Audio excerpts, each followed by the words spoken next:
자, 이 시간 함께 보실 말씀은 요한복음 19장 1절에서 5절까지를 보겠습니다. 요한복음 19장 1절에서 5절까지입니다.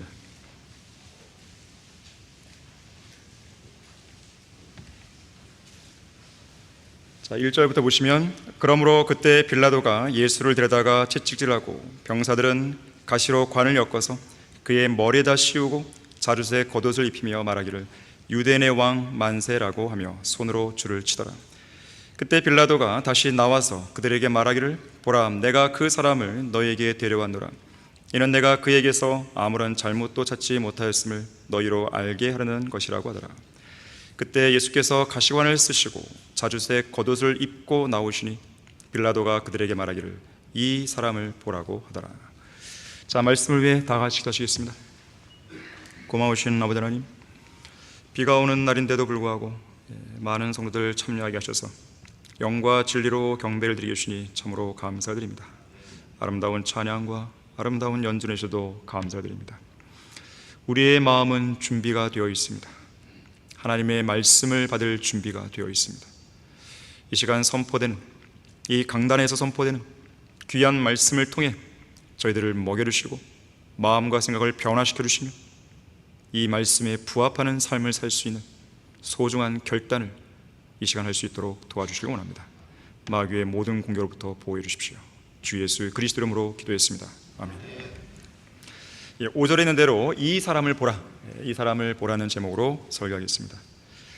2000여 년 전 빌라도 재판정에는 아무런 잘못도 없고 아무런 죄도 없는 한 사람이 피에 굶주린 성난 군중들 앞에 서 있었습니다. 이제 곧 십자가형에 처하게 될 그 사람, 바로 예수 그리스도께서는 십자가에 못 박히기도 전에 이미 모든 힘이 소진된 상태였고 온몸은 피투성이었으며 몰골은 말이 아니었습니다. 이에 관해서 선지자 이사야는 다음과 같이 미리 기록해 둡니다. 다 같이 이사야 50장 6절을 보겠습니다.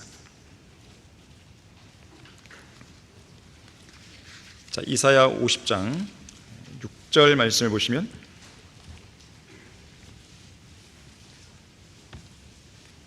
내가 치는 자들에게는 내 등을, 머리카락을 뽑는 자들에게는 내 뺨들을 맡겼도다. 내가 치욕과 침뱉음으로부터 내 얼굴을 숨기지 아니하였도다. 자, 52장 14절도 보겠습니다. 52장 14절에서 많은 사람들이 너를 보고 놀랐듯이 그의 용모가 다른 사람보다 더 많이 상하였고 그의 모습이 사람들의 아들들보다 더 상하였도다. 자, 53장 3절도 보시면, 그는 사람들에게서 멸시받고 거부되었으며 슬픔의 사람이요 질고에 익숙한 사람이라. 우리가 우리의 얼굴을 그로부터 숨긴 것 같이 그는 멸시받았고 우리는 그를 존중하지 아니하였도다. 3절을 제가 읽었던 것이고요. 거기 5절 보시면, 그러나 그는 우리의 허물로 인하여 상처를 입었고 그는 우리의 죄악으로 인하여 상하였도다. 우리의 화평을 위한 징계가 그에게 내려졌고 그가 맞은 채찍으로 우리가 치유되었도다. 자, 우리는 지금 온몸이 만신창이가 되신 예수님의 모습을 이 몇몇 구절에 묘사된 기록으로만 읽고 있지만 그 참담한 모습을 우리가 직접 봤다면 그 실제 모습은 우리가 생각하는 것 그 이상이었을 것입니다.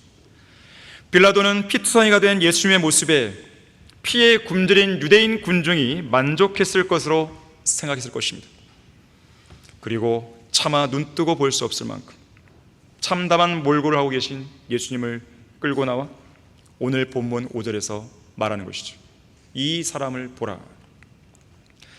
자, 성난 군중들이요, 이 정도면 만족하겠느냐? 이 정도로 채찍질했으면 충분한 거 아니겠냐?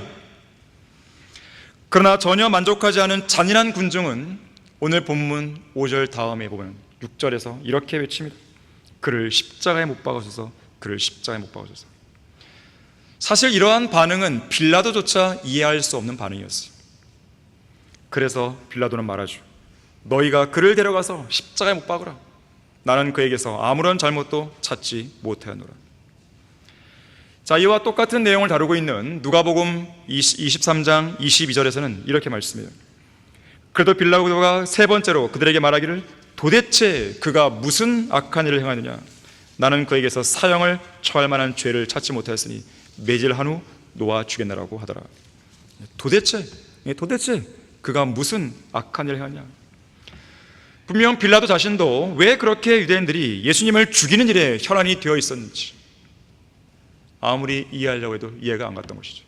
도대체 왜 살인자 바라바를 살리고 아무런 잘못도 없는 예수님을 죽이란단 말인가? 사실 이 질문은 이 세상 모든 죄인들을 위한 질문이기도 합니다. 도대체 왜 죄 없으신 예수님께서 죽으셔야 하는 것인가? 도대체 왜 불의한 자요, 간음자요, 음행자요, 사악한 자요, 탐욕스러운 자요, 시기가 가득한 자며 살인자요, 사기꾼이요, 거짓말쟁이요, 하나님을 미워하는 자들요, 교만한 자요, 악한 일들을 꾀하는 자요, 무자비한 자들이요, 더럽고 추악하며 이기적이고 죄밖에 모르고 지옥에서 영원히 고통받을 수밖에 없는 죄인들을 살리기 위해서 왜 죄 없으신 예수님이 죽어야 되냐는 거죠. 그에 대한 답은 딱 한 가지뿐입니다. 인자가 온 것은 잃어버린 자를 구원하려는 것이라. 이것이 답이에요. 마태복음 18장 11절이죠. 하나님께서 세상을 이처럼 사랑하셔서 그의 독생자를 주셨으니 이는 그를 믿는 사람은 누구든지 멸망하지 않고 영생을 얻게 하십니다. 하나님께서 자기 아들을 세상에 보내신 것은 세상을 정죄하려 하심이 아니요 그를 통하여 세상이 구원받게 하십니다. 이것이 답이에요. 선지자 이사야는 말하는 것이죠. 그는 사람들에게서 멸시받고 거부되었으며 슬픔의 사람이요 질고에 익숙한 사람이라. 우리가 우리의 얼굴을 그로부터 숨겼같이 그는 멸시받았고 우리는 그를 존중하지 않았도다. 실로 그가 우리의 질고를 지고 우리의 슬픔을 지었는데도 우리는 그가 형벌을 받아 하나님께 맞으며 고난당한 줄로 생각하였도다. 우리는 모두 양같이 길을 잃어 각자 자기 일을 돌이켰으나 주께서는 우리 모두의 죄악을 그에게 지우셨도다. 실제로 그렇습니다. 지금 빌라도 재판정에서 극악한 죄인들 앞에 서 있는 예수님은 우리를 위한 구원자셨어요. 구속주십니다. 예수님은 지구상에 살고 있는 여러 사람 중에 한 사람이 아니었어요. 단순히 인류의 죄를 대속하는 구원자였습니다. 또한 오늘 본문 3절대로 유대인의 왕이었어요. 심지어 7절에서 보듯이 하나님의 아들이십니다. 그러나 예수님을 죽이는데 혈안이 되어 있는 이 세상은 예수님의 신성을 깎아내리고 거부하는 일에도 독이 오른 눈으로 기를 쓰고 달려들죠. 여기 지금 성난 군중처럼 예수님을 십자가에 못 박아 죽이려는 성난 군중처럼 예수님은 단순한 인간이라고, 예수님은 하나님의 아들이 아니라고 그렇게 세상은 비난하는 것이. 여호와의 증인들을 보십시오. 예수님이 영원 시대 어느 시점에선가 여호와 하나님에 의해 창조된 신이라고 주장하죠. 몰몬 교도들 보십시오. 엘로힘이라 불리는 절대적인 존재가 인간 마리아와 동침해서 낳은 아들이자 루시퍼의 형제라고 신성 모독을 하는 것이죠. 자유주의 신학자들 보십시오. 예수님은 하나님의 아들이 아니라 사회개혁가입니다. 혁명적인 공산주의자입니다. 이렇게 취급하죠. 모슬렘들을 보십시오. 모슬렘들은 알라에게는 아들이 없다라는 그들만의 망상을 내세워서 예수님은 하나님의 아들이 될 수 없다고 말하는 것이죠. 초림 당시의 유대인들과 마리아의 친척들을 보십시오. 예수님을 하나님의 아들로 인정하지 않았습니다. 그저 마리아의 아들이나 인간 목성도로 이해한 것이죠. 그리스의 철학자들을 보십시오. 예수님을 인류의 위대한 스승 정도로만 이해합니다. 세상 교육기관을 보십시오. 4대 성인 중 한 사람을 가르치죠. 하지만 이상의 모든 불신자들이 갇혀있는 어둡고 긴 터널을 빠져나와서 가장 위대한 말로 예수 그리스도를 고백한 인물이 있었습니다. 그가 바로 베드로죠. 주는 그리스도 곧 살아계신 하나님의 아들이십니다. 그리스도 곧 살아계신 하나님의 아들께서 죄인인 사람들을 구원하시기 위해 실제 사람이 되신 것이죠. 자, 이 사람을 보라. 첫 번째로 예수님은 이 땅에 죽기 위해 태어나신 유일한 사람이었습니다. 죽기 위해 태어난 유일한 분이에요. 동서고금을 막론하고 과연 어느 누가 이 땅에 죽기 위해 태어났단 말이에요. 물론 모든 인간은 단 한 사람의 예외도 없이 죄인으로 태어나기 때문에 출생하는 그 순간부터 곧장 죄의 고속도로를 타고 죽음을 향해 질주하죠. 죄의 삭은 사망이요, 한 번 죽는 것은 사람들에게 정해진 것이요, 욥기 30장 23절에서는 이는 주께서 나를 죽음으로 또 모든 살아있는 것들을 위하여 정해놓은 집으로 데려가실 것을 내가 안다 그랬어요. 이렇듯 모든 인간은 허물과 죄들 가운데서 늙어가고 있고 또 죽어가고 있어요. 하지만 그것은 결과적으로 그렇다는 것이죠. 결과적으로 죄인으로 태어났기 때문에 결과적으로 죽음을 향해 가는 거예요. 하지만 목적 자체가 죽기 위해 태어난 건 아닙니다. 살기 위해 태어나죠. 살려고 태어나죠. 오직 살겠다는 일념으로 아등바등 되는 것이죠. 하지만 이 땅에 태어나는 목적 자체가 살기 위한 것이 아니라 애초부터 죽음이었던 분이 있는 것이죠. 바로 그분은 예수님이십니다. 인자이신 예수 그리스도였어요. 인자이신 예수님께서는 많은 사람을 위하여 자기 생명을 몸값으로 주려고 이 땅에 오신 거예요. 자, 이러한 사실은 예수님께서 사람의 몸을 입고 베들레헴에서 탄생했을 때 그 몸을 감싸고 있던 포대기가 잘 보여주죠. 누가복음 2장 12절에서 이것이 너희에게 표적이니 너희는 포대기에 쌓여 구유 위에 누워있는 아기를 보라 그랬어요. 포대기가 나오고 구유가 나와요. 여기서의 포대기는 사람이든 물건이든 어떤 대상을 단단히 꽁꽁 싸매는 붕대나 긴 천 같은 것이에요. 엄마의 따뜻한 배 안에서 갓 태어난 아기의 체온이 떨어지지 않도록 하기 위해서, 체온이 적절하게 유지되게 하기 위해서 아기 몸을 꽁꽁 둘러싸는 일종의 넓은 세마포 같은 것이죠. 자, 그렇게 흰 세마포로 둘러싸여 있는 모습을 보게 되면 마치 붕대로 휘감겨 있는 죽은 미라를 연상하게 됩니다. 실제로 예수님께서 십자가에 못 박혀 죽었을 때 아리마대 요셉과 니고데모는 예수님의 시신을 미라처럼 세마포로 싸서 무덤에 안치했죠.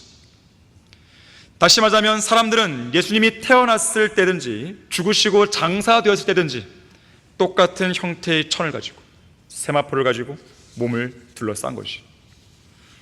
자, 이처럼 포대기는 인자이신 예수님께서 생명을 내어놓으시기 위해, 죽으시기 위해 탄생하신 분이심을 보여주는 일종의 표적이었던 것이죠.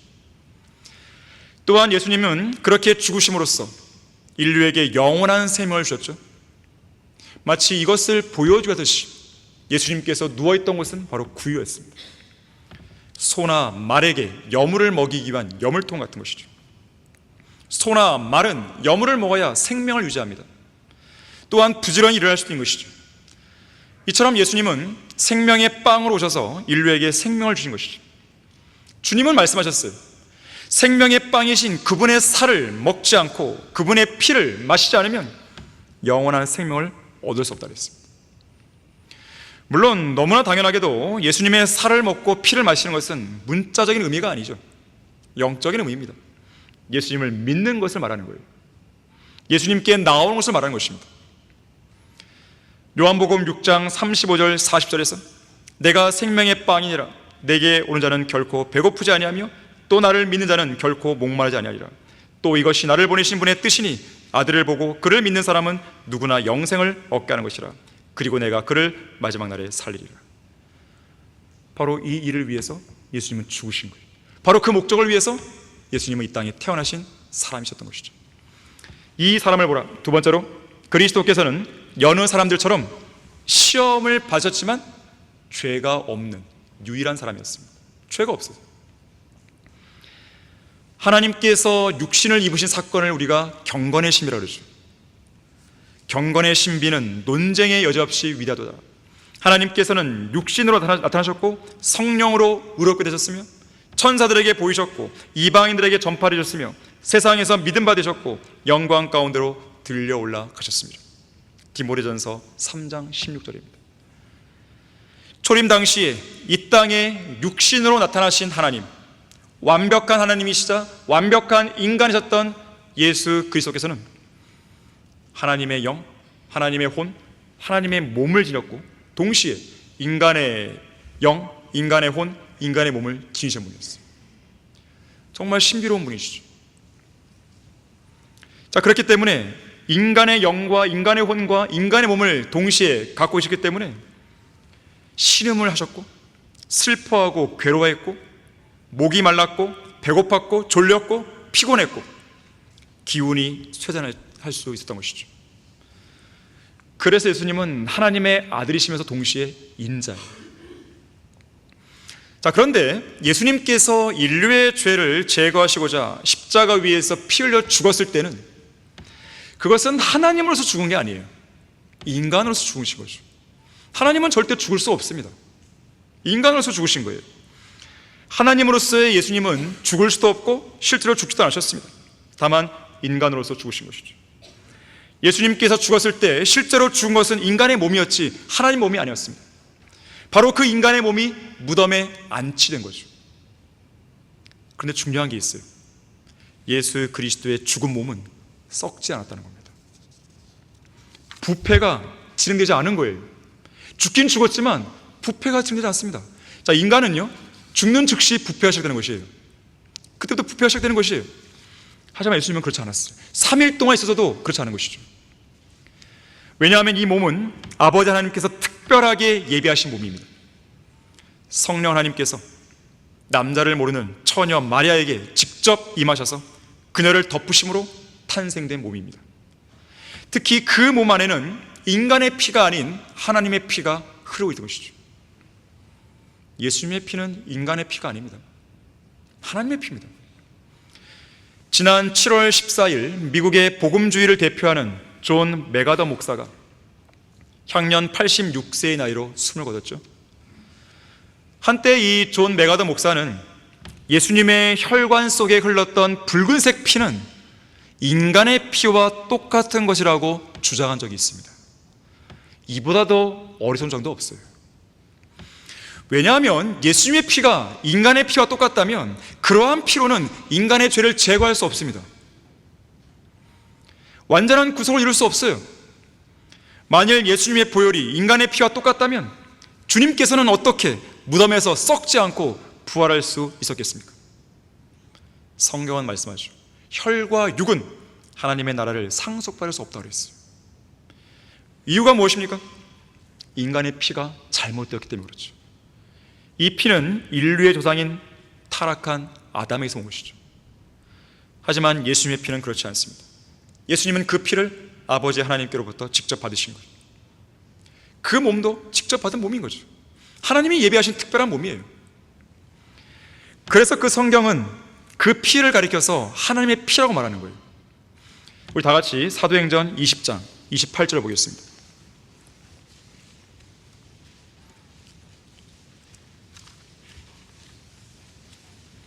사도행전 20장 28절을 보시면, 그러므로 너희 자신을 조심하고 모든 양떼에게도 그리하라.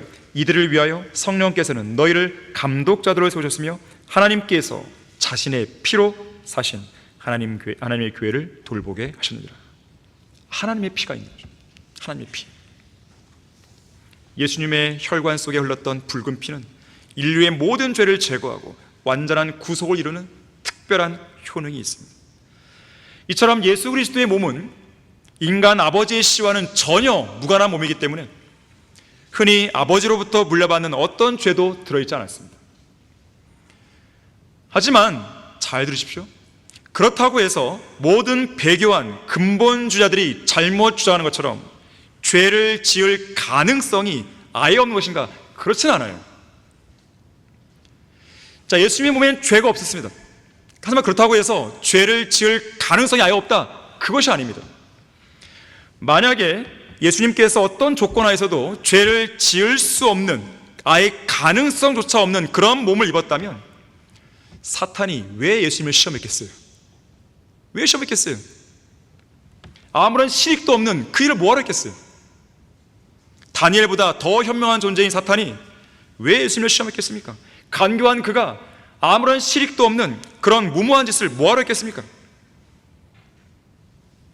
사람과 같은 모양으로 동일한 것에 참여하신 예수님께서는 죄를 지을 수 있는 가능성을 지닌 그 몸을 입으셨어요.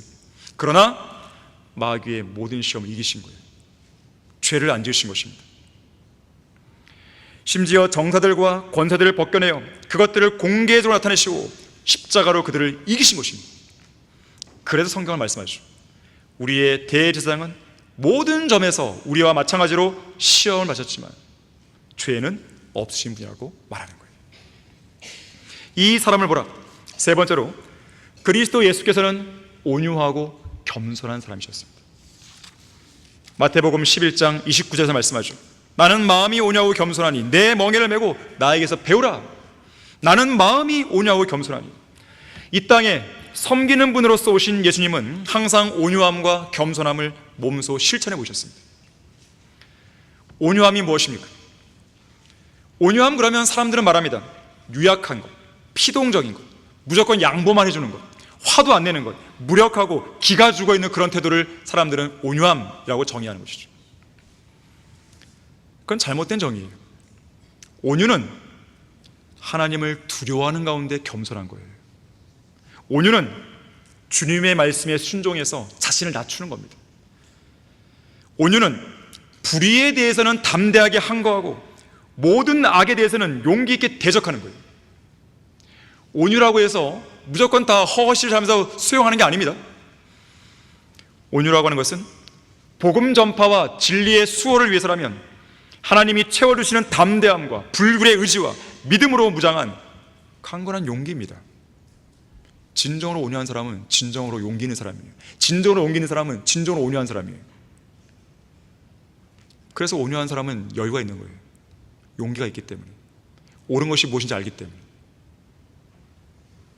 온유는 결코 달콤하거나 부드럽거나 느글느글하거나 나긋나긋하거나 스마트하거나 허실되거나 그게 온유가 아니에요. 오히려 겸손하되 굳건한 사람입니다. 온화하지만 강건해요. 즐거워하지만 경박하지 않습니다. 친절하지만 엄숙합니다. 진지하지만 기쁨이 넘치는 거예요. 이게 온유예요. 자, 우리는 그러한 온유함의 참된 모습을 예수님께로부터 배우는 겁니다. 또한 지극히 겸손하신 사람이셨죠. 예수님은 항상 겸손한 성도들과 함께 계시는 분이에요. 예수님은 겸손으로 옷 입고 계십니다. 그래서 예수님을 찾으려고 한다면 겸손한 무리들 가운데 찾아야 됩니다. 실제로 예수님은 다양한 측면에서 겸손의 위대한 본을 보여주신 거예요.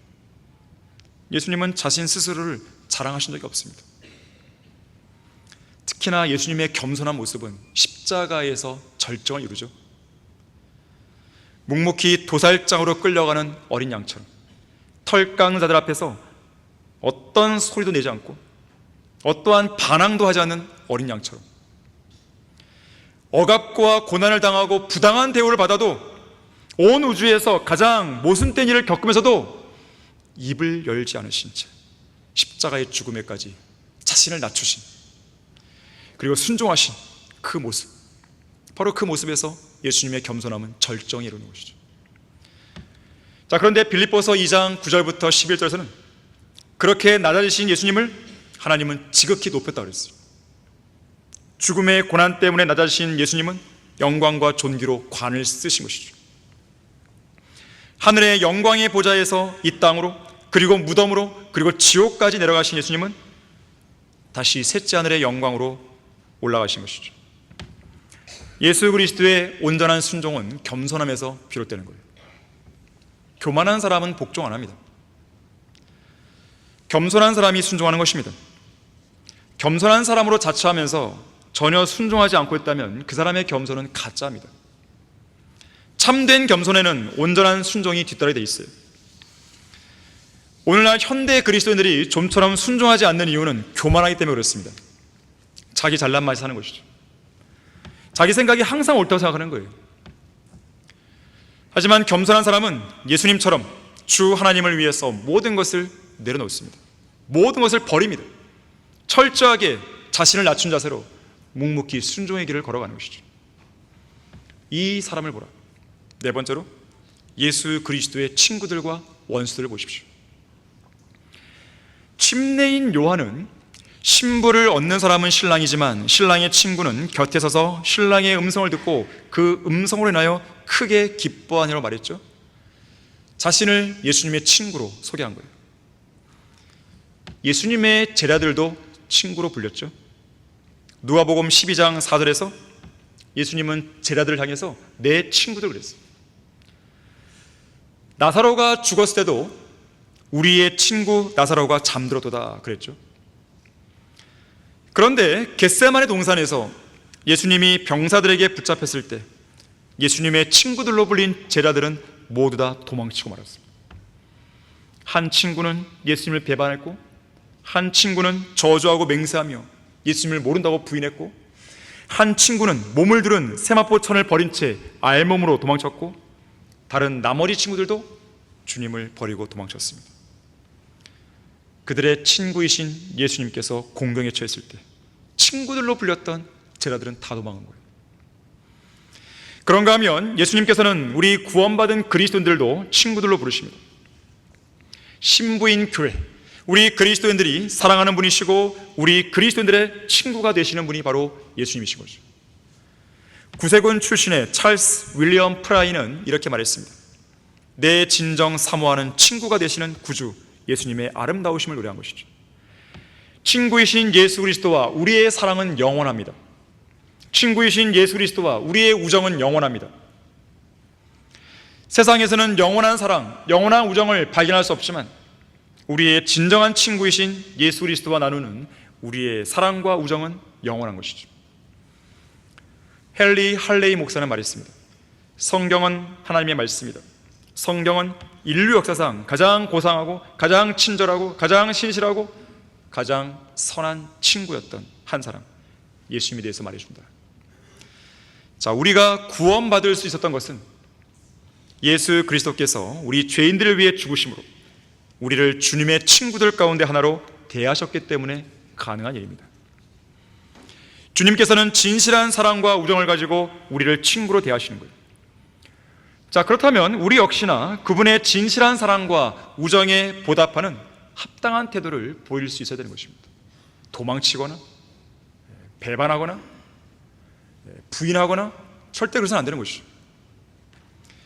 어떤 사람의 됨됨이를 제대로 알려면 그 사람의 친구가 누구인지, 반대로 그 사람을 싫어하고 대적하는 원수들이 누구인지를 보면 됩니다. 누가 그 사람을 좋아하고 있고 누가 그 사람을 싫어하는지를 보면 그 사람의 됨됨이를 알 수 있어요. 러크만 목사님은 예수님의 친구와 예수님의 원수에 대해서 이렇게 얘기했어요. 그리스도의 친구들을 보라. 그리스도께서는 어부들과 소장농들과 평범한 사람들과 함께 하셨다.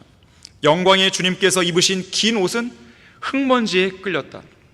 기자회견도 없고 서명 행사도 토크쇼 출연도 종합 뉴스에서 감명 깊게 연설하는 일도 없었으며 로마 카톨릭의 술 주정뱅이, 교황을 말하는 것이죠. 주교들을 말하는 것이죠. 술 주정뱅이처럼 다이아몬드가 박힌 관을 쓰지도 않으셨다. 예수님께서는 그저 잊지 않고 통으로 짠 세마포를 입으셨다. 사람들은 예수님을 왕의 보좌에 찾았지만 예수님께서는 외양간에 나타나셨다. 반면에 그리스도의 원수들을 보라. 그들은 교만했고 잔인했으며 종교적이었고 많이 배운 자들이었다. 또한 당대에 뛰어난 정통파 근본주의자들이었다. 원본에 대한 지식도 자랑했다. 그러나 자기가 다녔던 학교들, 가르침을 받은 교수들, 연구한 필사본들을 가지고서 자신의 메시아를 알아볼 만큼 성경을 충분히 알았던 사람은 거의 없었다. 여러분은 예수님의 친구입니까? 아니면 원수입니까? 하나님의 친구는 세상의 원수가 되어야 됩니다. 세상과 친구 되는 것이 하나님과 원수 되는 것임을 알지 못하느냐? 그러므로 누구든지 세상의 친구가 되고자 한 자는 하나님의 원수가 된다 그랬어요. 찰스 스펄전이 말했습니다. 오 그리스도인이여, 세상은 당신의 친구가 아닙니다. 만약 세상이 당신의 친구라면 당신은 하나님의 친구가 아닙니다. 세상이 친구인 사람은 하나님의 원수입니다. 세상 사람들로부터 미움을 받은 사람은 여호와 하나님께 사랑을 받습니다. 온전한 성별을 이루지 못하고 세상을 사랑하게 되면 결국 그 사람은 예수 그리스도와 예수 그리스도의 친구인 많은 성도들을 등지고 떠나는 것이에요. 세상과 친구인 성도는 세상으로부터 환대를 받겠지만 세상과 원수인 성도는 세상으로부터 조롱과 멸시를 당하는 거예요. 세상이 예수님을 미워했다면 예수님의 친구인 우리도 세상으로부터 미움을 당하는 게 마땅한 거예요. 이 사람을 보라. 다섯 번째로, 예수님은 지옥에까지 다녀오신 사람이었습니다. 구약에도 한 명이 있죠. 요나입니다.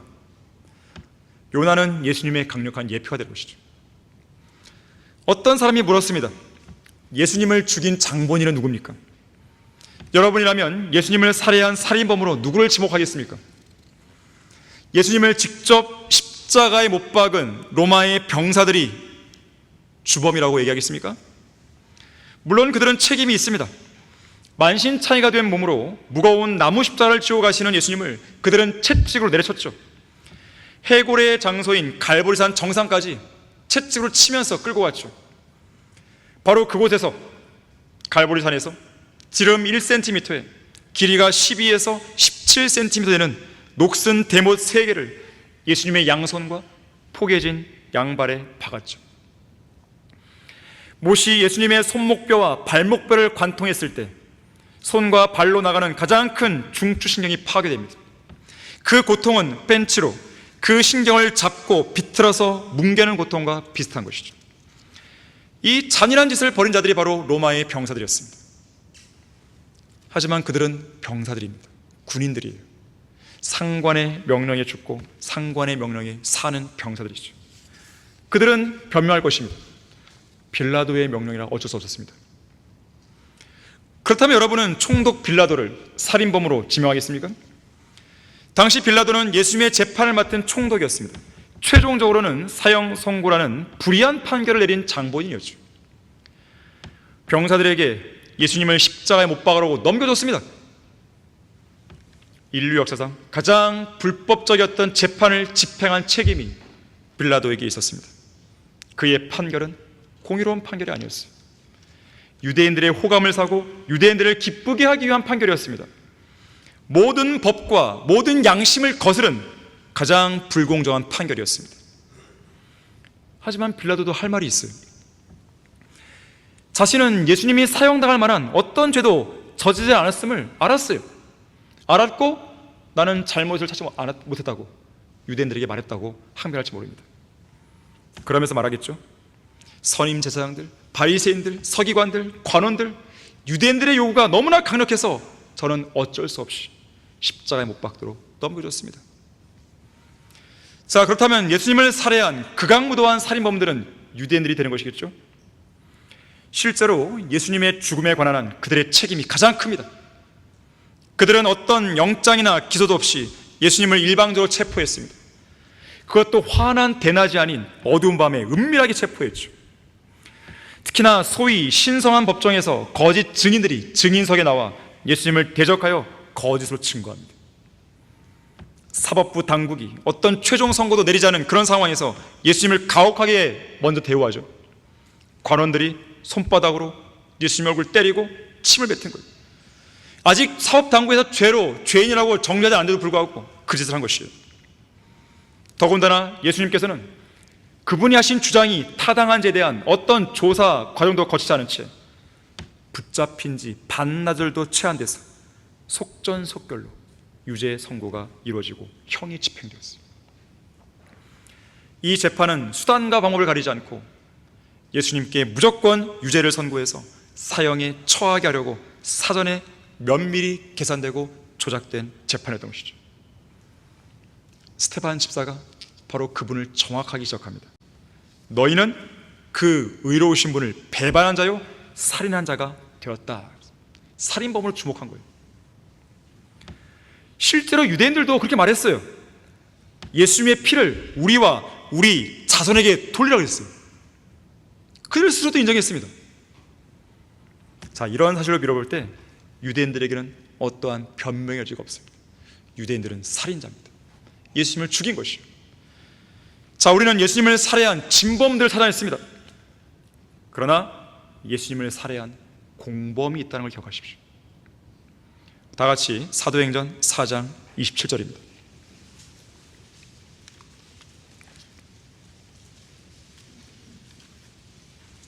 사도행전 4장 27절에서 과연 주께서 기름 부으신 주의 거룩하신 아들 예수를 대적하여 헤롯과 폰티오 빌라도가 이방인들과 이스라엘 백성들과 함께 모였으니 그랬어요. 헤롯이 나오고 빌라도 나오고 이스라엘 백성이 나오고 또 하나가 나오죠. 이방인들. 여기에는 로마인들, 로마의 병사들이 들어갈 자리 같은데 이방인들 그랬어요. 자, 하나님의 아들이신 예수 그리스도를 죽인 살인자는 다름 아닌 우리 자신입니다. 죄인인 나 자신입니다. 러커만 목사님이 이렇게 말했어요. 그리스도의 손에 난 상처는 우리의 나 자신의 욕심 때문에 생겼고, 그리스도의 발에 난 상처는 내가 걸어온 비뚤어진 길 때문에 생겼으며, 그리스도의 옆구리에 난 상처는 나의 마음으로 지은 죄 때문에 생겼으며, 그리스도의 이마에 난 상처는 나의 머리로 지은 죄 때문에 생긴 것이다 그랬습니다. 하나님의 아들이시오 의로우신 분이신 예수 그리스도를 십자가에 못 박은 장본인은 바로 나 자신이죠. 예수님은 죄인인 나 한 사람 때문에 십자가에 못 박히신 채로 마지막 피 한 방울까지 모두 흘리고 죽으신 거예요. 어디 그뿐이겠습니까? 십자가 위에서 다 이뤘다라고 외치시며 숨을 거두신 예수 그리스도의 혼은 그분의 몸을 떠나 이후에 지옥까지 내려가시죠. 인간으로서의 몸이 죽은 것이고, 인간으로서의 그 혼이 지옥까지 내려간 것이고, 인간으로서의 영은 하나님께로 돌아간 것이죠. 호흡이기 때문에. 자, 그래서 지옥까지 내려가신 거예요. 친히 그분의 몸으로 담당하신 우리의 모든 죄들을 그곳 지옥에까지 내려놓으셨고, 그렇게 하심으로써 인류의 모든 죄들을 말끔히 처리하신 거예요.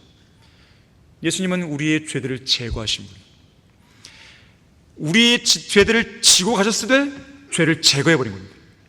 계속 지고 가는 게 아니에요. 변개된 개혁성경처럼, 요한복음 1장 29절을 변개시킨 개혁성경처럼 세상 죄를 지고 가는 어린 양이 아니에요. 제거하신 거죠. 지옥으로 옮겨서 그 죄들을 그곳에 다 쏟아놓으신 거예요.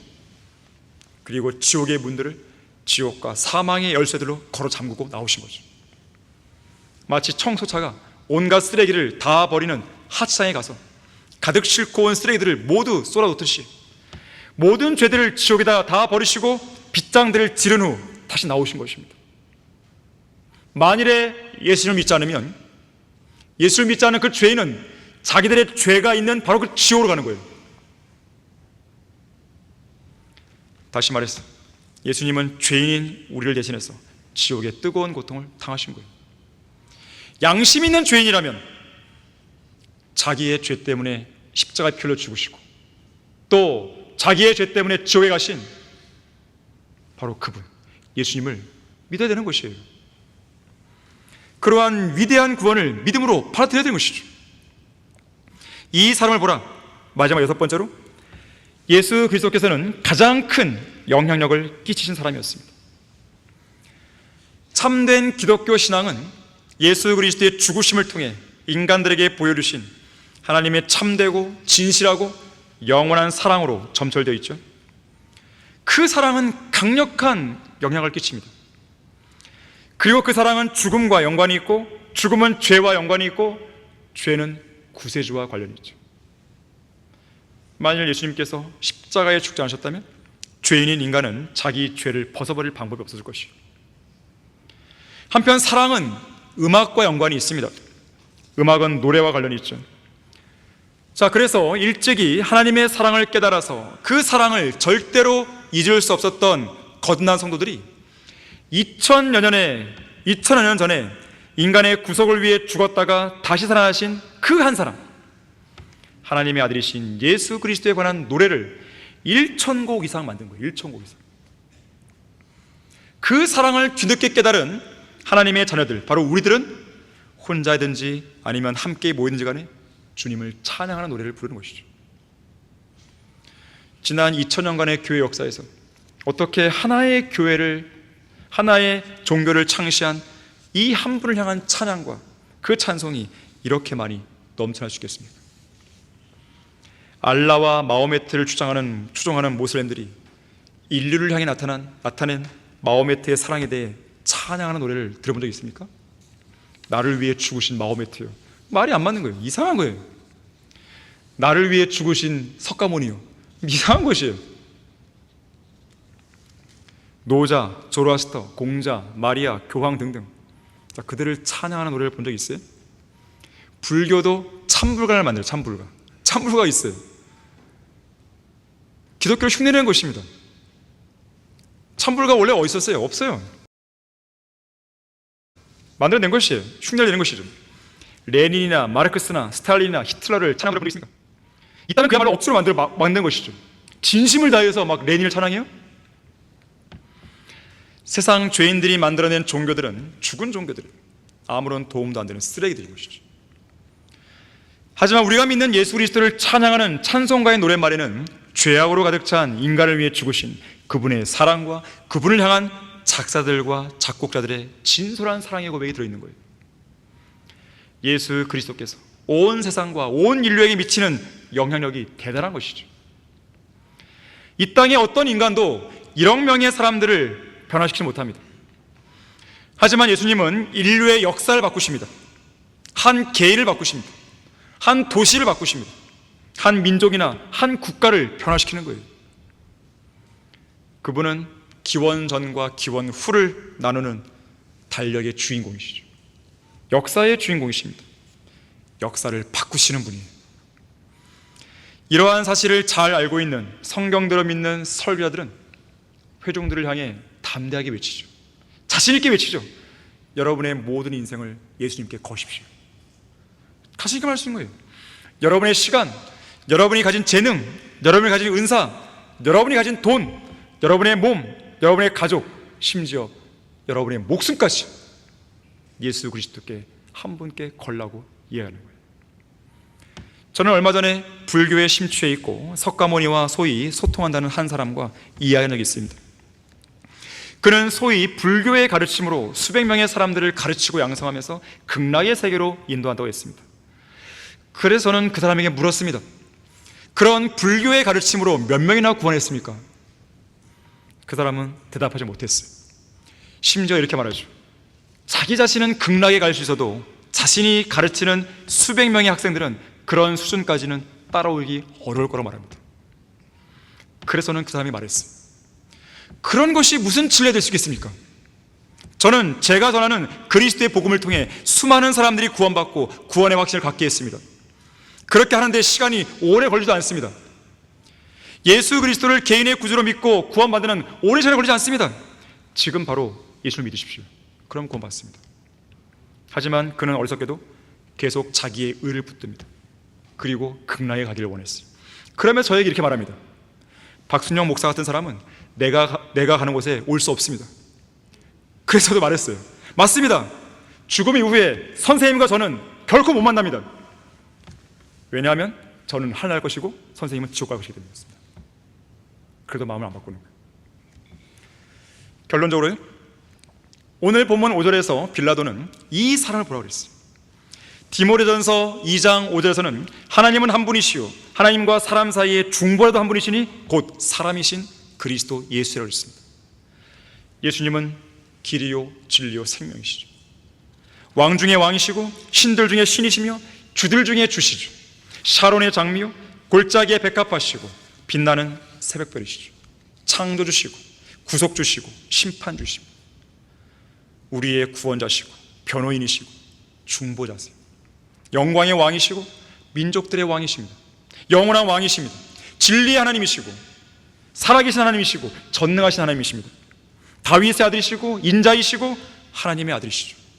세상의 빛이시고 생명의 빛이시고 사람들의 빛이십니다. 의의 왕이시고 화평의 왕이시고 영원한 아버지시죠. 경이로운 분이시고 우리의 상담자시죠. 자비의 하나님이시고 온 땅의 심판자이십니다. 우리의 구원의 대장이시고 믿음의 창시자요 완성자이십니다. 온 땅의 심판자시고 하나님의 어린 양이시고 생명의 빵이시고 생명수이시고 우리의 의이시죠. 우리의 방패시고 망대시며 칼이시고 힘이십니다. 고난의 때에 돕는 분이시죠. 우리의 피난처세요. 친구세요. 인도자시고 목자시고 우리의 상급이시고 기쁨이시죠. 우리의 위로자이시고 사랑과 자비의 하나님이시고 생명의 통치자시고 교회의 머리시고 독생자이시죠. 임마누엘이시고 구원의 반석이시고 의의 태양이시죠. 알파와 오메가시고 시작과 끝이시고 영원하신 하나님이시죠. 만일 누군가 여러분에게 예수님에 대해 알려주세요 라고 하면 뭐라고 말하겠습니까? 여러분 지금 제가 언급한 이러한 분을 알고 있습니까? 이러한 예수님께서 갖고 계신 이러한 속성들, 그분의 이름들을 알고 있고 경험하고 있습니까? 이러한 이름들을 갖고 계신 예수 그리스도보다 귀한 것은 없어요. 예수님은 나의 구주시고 나의 전부세요. 나의 모든 것입니다. 나의 인생을 모두 다 걸만한 그 가치 이상을 가지신 그런 분이시죠. 프레딕 리먼 목사는 말합니다. 그렇습니다. 하나님, 바닷물을 먹물 삼아도 주님의 사랑을 다 기록할 수 없습니다. 우리를 위해 독생자를 보내신 사랑의 주님만을 찬양하겠습니다. 크신 주님의 사랑을 어찌 저의 사랑과 견줄시겠습니까? 사랑의 하나님, 영원하신 주님을 찬양합니다. 자, 이러한 사랑과 찬양이 여러분 모두의 고백이 되기를 바라겠습니다. 자, 기도하겠습니다. 고마우신 아버지 하나님, 저희들을 예수 그리스도의 보혈로 구원해 주셔서 감사합니다. 예수 그리스도의 피가 없었다면, 그 거룩한 피, 그 하나님의 피가 없었다면 우리는 진작에 지옥으로 떨어졌을 것이고, 우리는 그저 종교적이고 형식적인 사람으로 살다가 이 생을 비참하게 마감했을 것입니다. 예수 그리스도의 피가 있기에 우리는 이 자리에 앉아 있습니다. 예수 그리스도의 피가 있기에 우리는 주님께 영과 진리로 경배를 드리고 있습니다. 예수 그리스도의 피가 있기에 우리의 찬양을 주님은 받으시는 것입니다. 예수 그리스도의 피가 있기에 이 거룩한 하나님의 말씀을 우리의 더러운 귀로 들을 수 있는 것이고, 우리의 더러운 마음에 이걸 담을 수 있는 것입니다. 예수 그리스도의 피가 우리의 온몸과 우리의 모든 양심을 정결케 했기 때문에 그렇습니다. 오늘도 감사드립니다. 우리의 온 생에 있어서, 남은 생에 있어서 주님보다 더 귀한 것은 없다고, 주님을 평생 동안 찬양하겠다고, 감사하겠다고, 주님만을 살겠다고 그렇게 결심하는 우리 모두를 수 있도록 인도해 주십시오. 주 예수 그리스도 이름으로 기도했습니다. 아멘.